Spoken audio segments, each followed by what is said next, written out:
Welcome to the Dr. Zwig Show, where I show you how bad states of mind and difficult life issues aren't pathological, but rather signs of personal growth trying to happen. All right, let's get into it.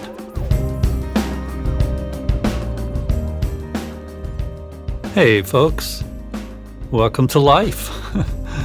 Here we are. What are we going to do about it? How's your body feel today? Or more accurately, how do you feel today? I always chuckle when people say, my body feels this or that, or my brain is telling me this or that. It's funny to me because this way of removing oneself from one's physical reality or one's thinking and referring to it in the third person means they're talking about an unconscious process. When something is conscious in you, you identify with it as a part of who you are and refer to it in the first person. I feel tired, or I think this, or whatever. But when it hasn't been consciously processed, it becomes this mysterious other thing that isn't you and seems to happen to you. And this is actually the core structure of a problem. A problem is a process that's unconscious and therefore happens to you as some sort of symptom. To work on it, you have to make it conscious so it doesn't have to oppress you with its craziness. You pull it out of the shadows, and this transforms it into a conscious process you can unfold and identify with. For example, I woke up this morning with a bit of a headache. And I said to myself, why is my head doing this? As if my head wasn't me. Like it was an alien doing something to me. I mean, just having a headache is enough for me to work on my process. But thinking of it in the third person showed me it was far from my awareness. So I sat up and processed it. I focused on what it felt like. I noticed it was squeezing my temples, so I squeezed a pillow like it was my head. Then I amplified my experience by feeling into and visualizing what I was doing. As I squeezed the pillow, I imagined I was strangling someone. Who or what am I trying to kill? I did it for a few minutes, not knowing what was going on, but eventually it came to me. I was frustrated with my own attitude toward a blog post I was writing. I told the pillow, who I visualized as my head, quit worrying how your new blog post is going to come across. Stop being so careful to not offend, tiptoeing around people's cherished beliefs even if you know they're harmful. Just write what you know. This is a revelation to me. I stopped the work and took a deep breath. I felt relieved and awakened. And boom, a minute later, my headache, vamoosed, gone, vanished from my physiology. Problems, even physical ones with their biochemical processes, are information trying to come to consciousness. Getting the message begins your process of transformation. Sometimes it's quick, like this example, and other times it can take years because some information takes time to integrate. But during that time, you're growing, you're changing, you're stepping into this new way of being. It's a process of consciousness. In the next episode, I'm going to lead you through a body scan exercise where you'll learn how to go deeply into your physical senses, your proprioceptive awareness. Proprioception means awareness of body feeling and movement. Another word for it is kinesthesia.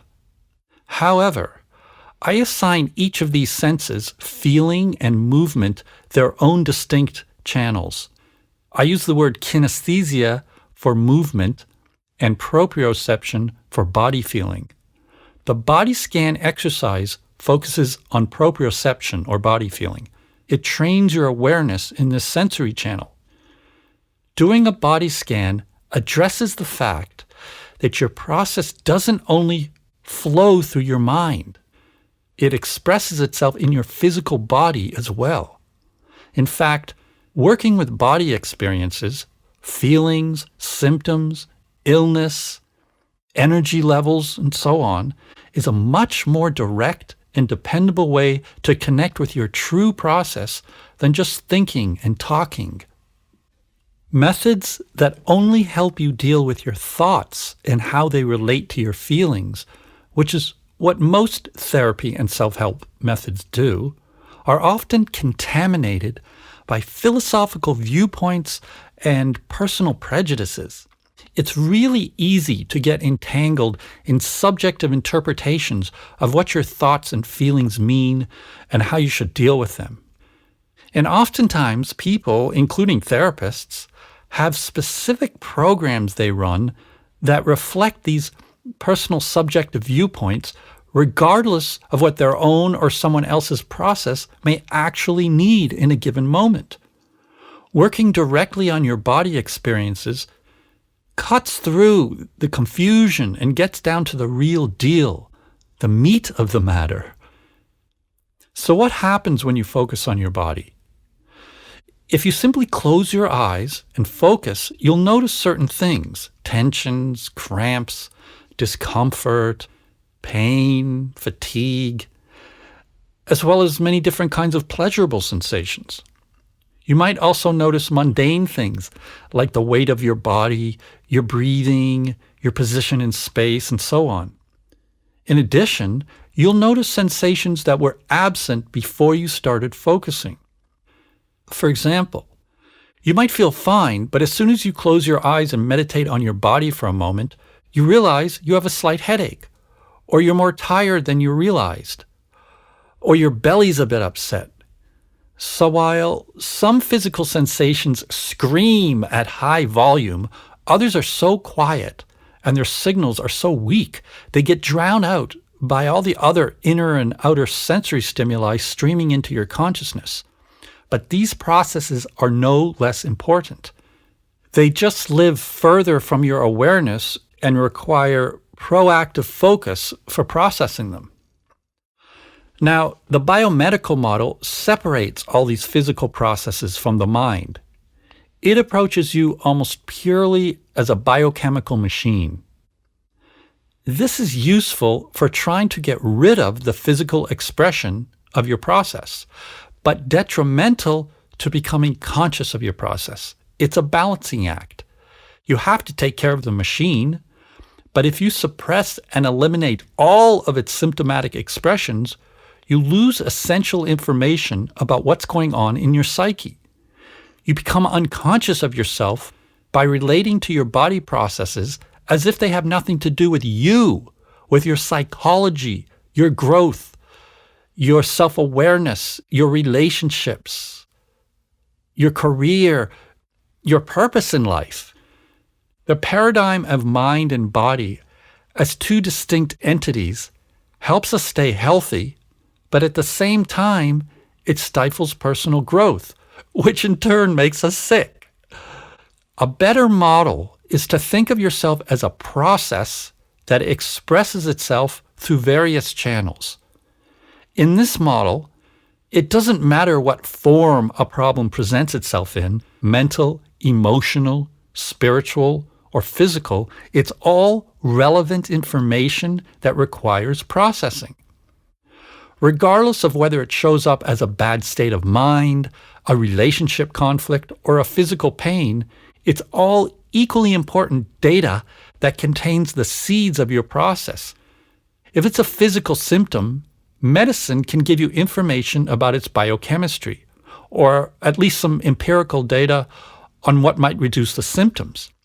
But that doesn't mean that the symptom, or even a diagnosis of an illness for which you have no symptoms, is only biochemical.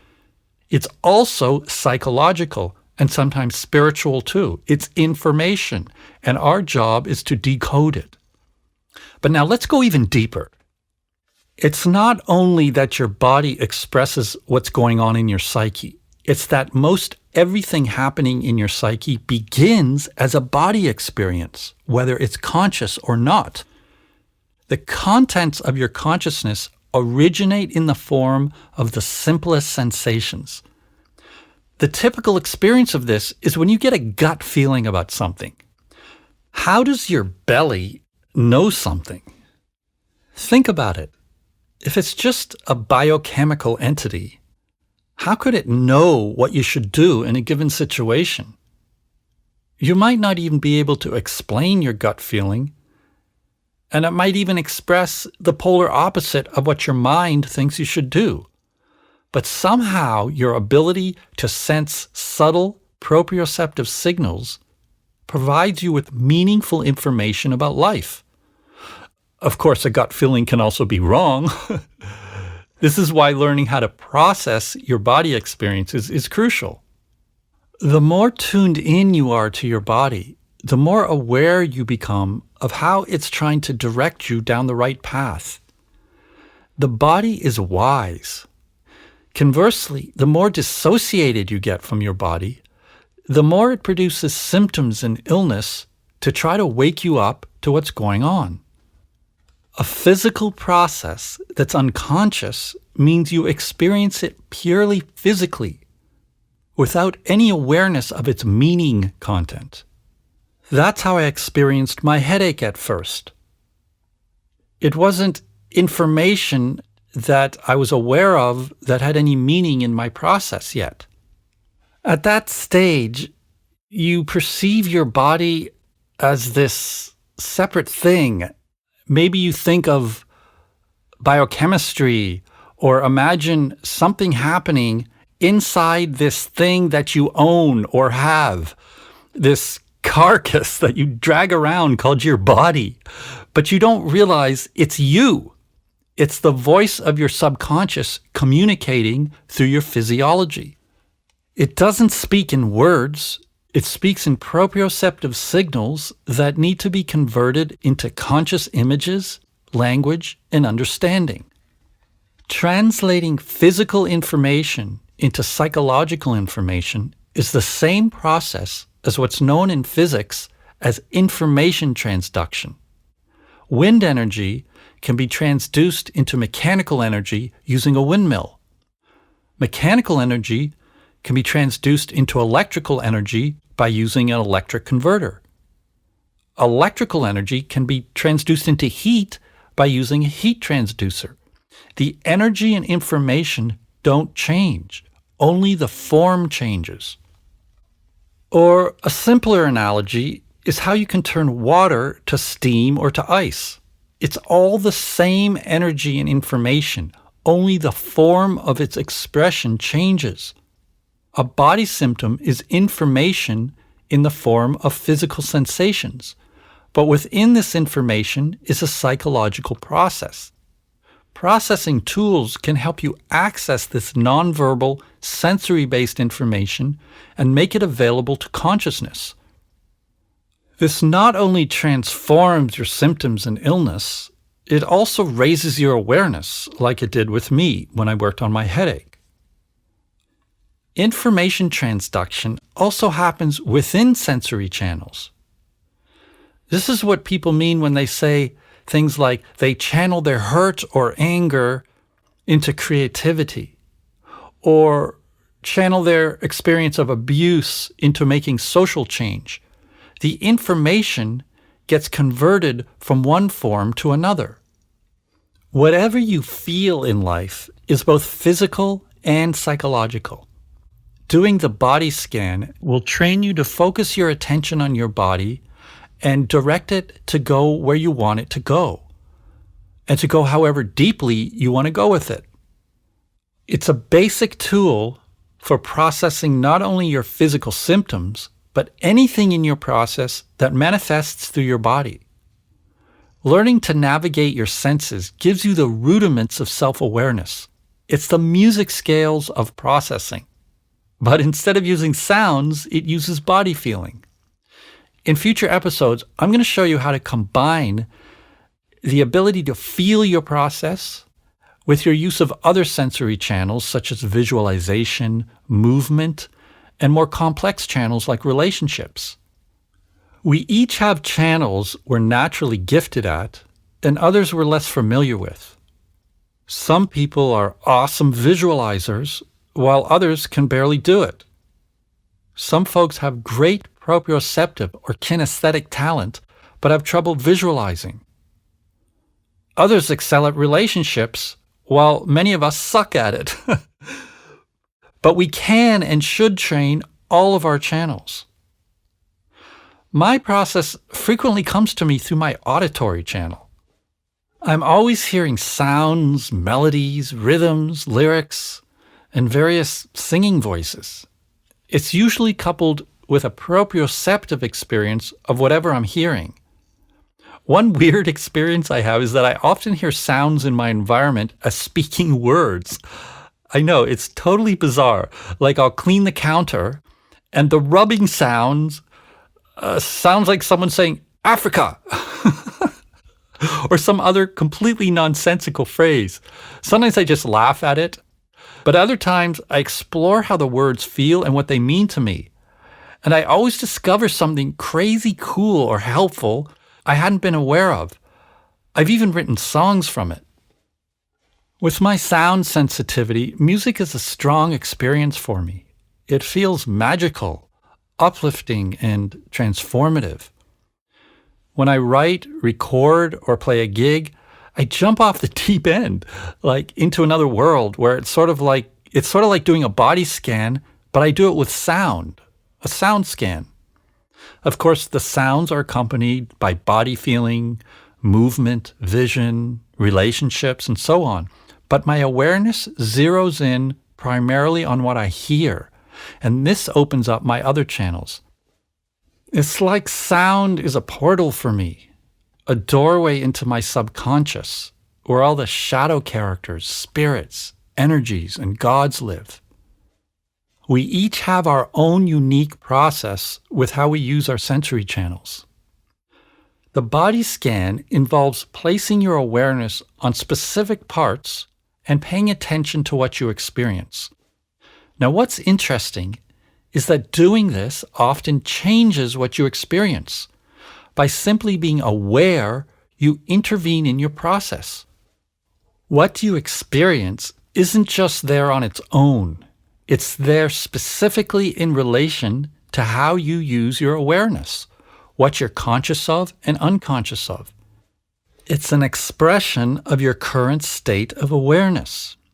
When you do something different with your awareness, like focus on something instead of ignoring it, your experience also changes. In fact, this is what process is, namely, the flow of sensory information in relation to your awareness. This makes me think of something really important, but it's a whole other topic in itself. I'll get into it in a future episode, but it has to do with how physics substantiates this whole idea that your relationship to your process, meaning the way you use your awareness, actually co-creates your process. Let me just give you a little bite. Quantum mechanics, which is responsible for all digital technology, your computer, phone, lasers, is based on something called the observer effect. Quantum physicists discovered that at the most fundamental level of the universe, which is the subatomic realm, making an observation changes what you observe. It's the same idea as your awareness changing what you observe. Neither nature nor your process exists as a pre-existing set of facts, but rather as a field of potential facts that manifest only according to the way in which they're observed. Change your experimental setup, that's a physics term meaning the way you observe and measure data, and the results change. Change how you use your awareness, and your experience changes. Your process, and in fact, the whole universe is a completely interactive place. Life isn't a fixed state where things exist independent of their interactions with each other. The universe is codependent. It's true. Nothing is independently solid and set in stone. Your body, your mind, the environment, and the whole universe are all in a continual, interactive process. What you think of as solidity and stillness is an illusion. Even the notion of quieting your mind and becoming totally still is just a description of a momentary state. It's eventually going to change.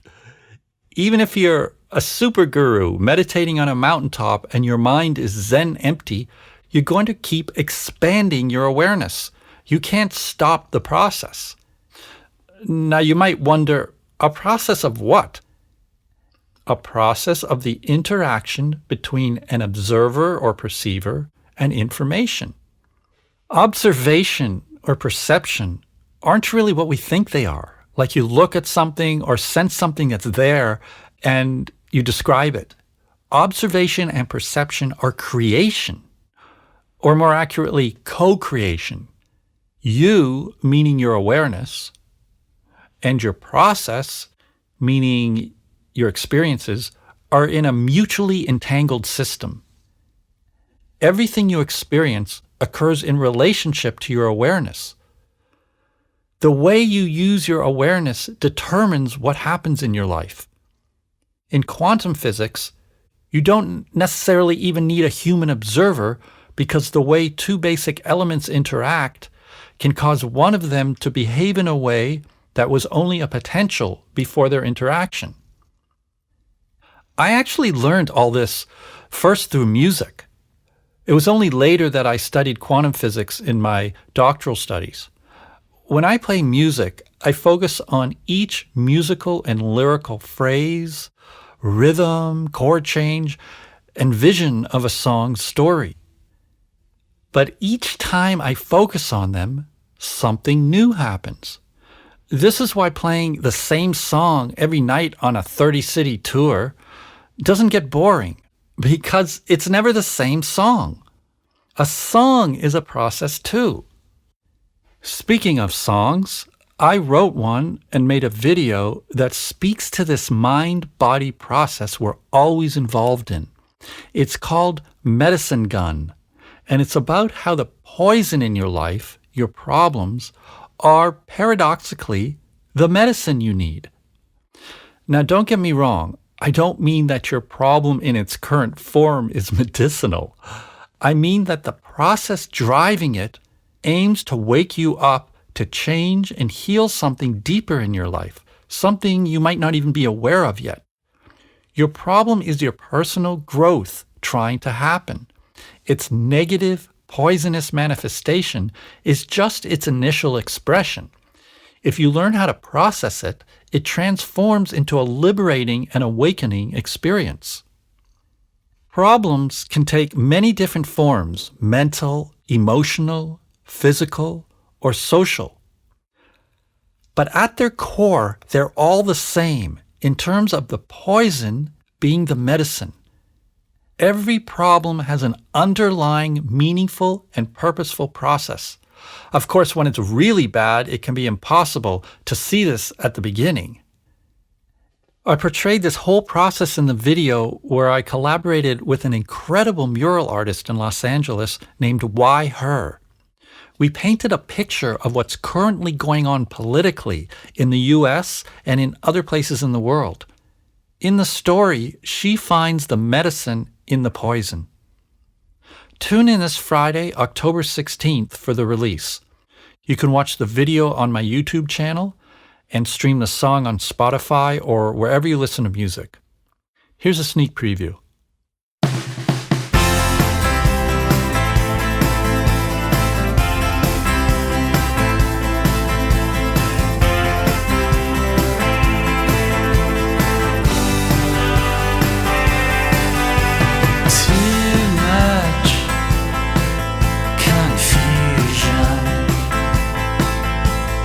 Double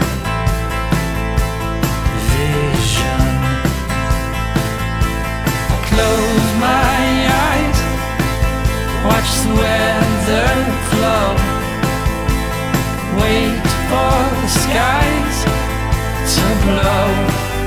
Oh, my poison is a medicine gun. Bang, shooting me full of changes.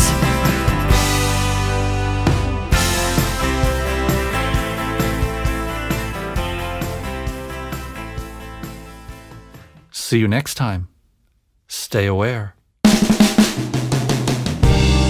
You can follow me on social media at Dr. Zwig, and you can sign up on the mailing list at drzwig.com, where you'll receive discounts on private coaching, events, and merchandise starting in 2021, weekly personal growth tips, and lots more. Be well.